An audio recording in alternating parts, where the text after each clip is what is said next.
کشتی بناتے ہوئے دیکھتے تو مذاق اڑاتے۔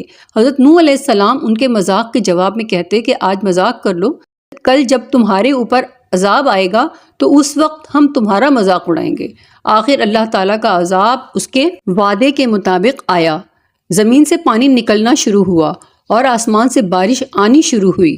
اللہ تعالیٰ نے حضرت نوح علیہ السلام کو حکم دیا کہ اب سب جانوروں کا ایک ایک جوڑا کشتی میں سوار کر لو، اور جو لوگ تمہارے اوپر ایمان لائے ہیں یعنی مسلمان ہو گئے ہیں ان کو سوار کر لو۔ حضرت نوح علیہ السلام نے اس کشتی میں سوار ہونے والوں سے کہا کہ اللہ تعالیٰ کا نام لے کر اس کشتی میں سوار ہو جاؤ کہ اس کا چلنا اور ٹھہرنا اسی کے ہاتھ میں ہے۔ اللہ تعالیٰ بڑا بخشنے والا مہربان ہے۔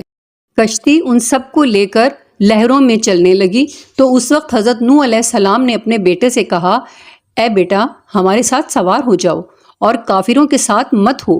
اس نے کہا، میں کسی پہاڑ پر چڑھ جاؤں گا۔